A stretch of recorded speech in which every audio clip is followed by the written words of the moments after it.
Good morning and welcome to the 2023 ACSI conference. I'm Ali Moore and I'll be your moderator for the day, which promises to be a day of absolutely fascinating conversations.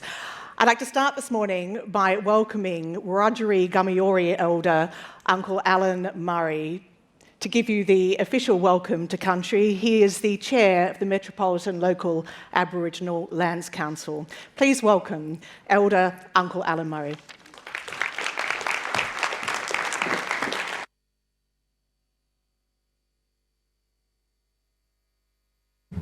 Thank you, Ali. Good morning, how are you?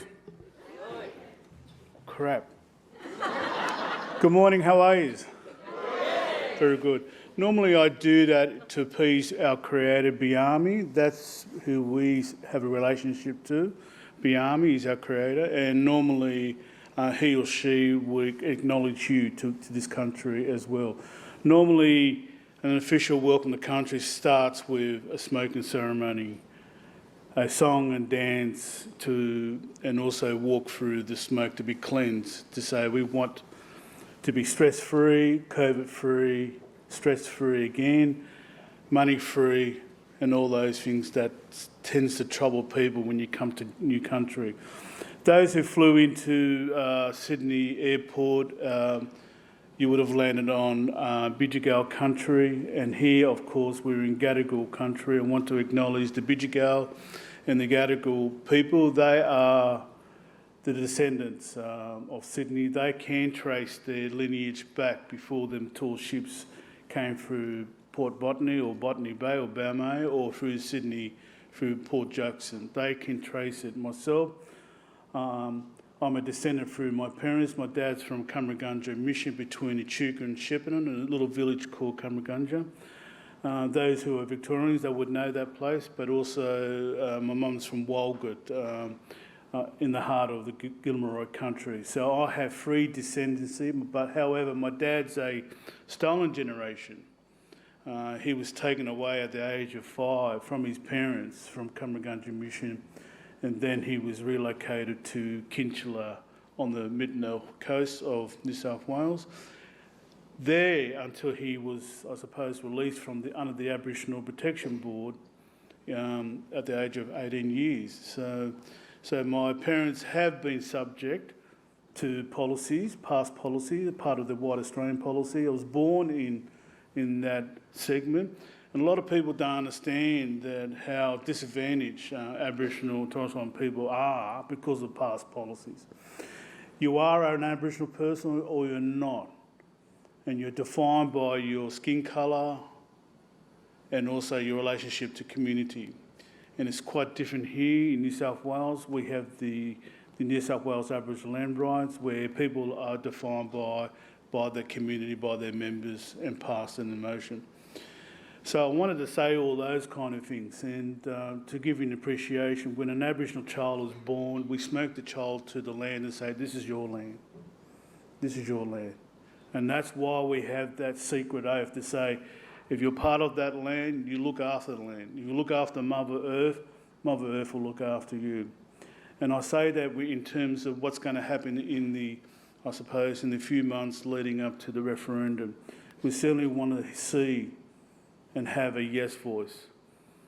If it's a no voice, it's going to be disastrous. It means that we will go back. Aboriginal and Torres Strait people will be vulnerable to all the different no's, and those who are disgruntled about the yes vote. It means that Aboriginal and Torres Strait will go back to what it was.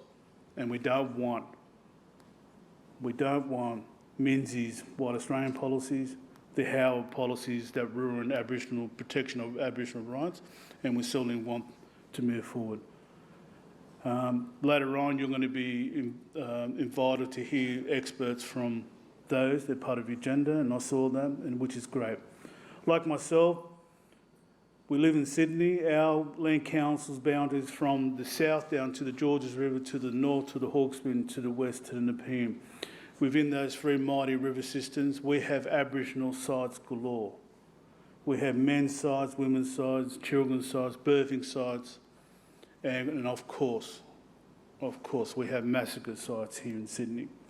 Truth-telling is not being promoted as part of the referendum yes campaign, and that'll come later, because when we talk about dispossession of this great country called Australia, it's always been in the hands of the trust of Aboriginal and Torres Strait Islander people. So we've been looking after the land for 65,000 years. If you want to walk with us, we'll walk with you in reconciliation to make sure that we can pass on the knowledge, the trust, the legacy, how to govern this place called Australia, how to survive in Australia. And those who want to work on our land and to profit from our lands, please speak to the custodians along the way. And I said before I was talking to Louise and Ali, we do not have a native title owner here in Sydney. That's because of those two clans, the Bidjigal and the Gadigal people, strong, surviving with their own values and systems and religion are placed. But also it means that Aboriginal people who have come into this area, like myself, my parents have come here some like 75 years ago, but I've lived in Sydney all my life, and I understand all the different relationship between waterways, land, what's underneath the bedrock, to make sure that Aboriginal knowledge is kept. And we pass on that knowledge to our future generation of Aboriginal people. We call them in Wiradjuri, children, Borais, and in Bunjalung we call them Jarjums, to make sure their children are benefiting from what we do as a land council. So we've had a lot of returns. We've had return of the Waverton Bowling Club. We own 8 tennis courts in Selenids. We've had the return of a detention centre called Yasma on Parramatta Road. And you know what? People next door to those estates believe, neighbours believe they've got a right to our land. And that's the problem about this. People out there believe that your land, that you own in terms of titles and deeds, but also land that we own, believe it's theirs. And I find that quite intriguing, that you still have that concrete divide. So with that, have a great morning. Thank you very much. If you join us in the referendum, please do so. If you want to vote yes, thank you. If you don't, good luck to you.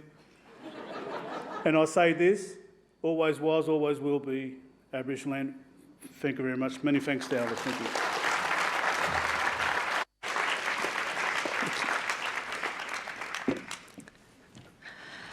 Thank you very much, Uncle Alan Murray. And of course, a little later this morning, you're going to hear from Marcia Langton on The Voice.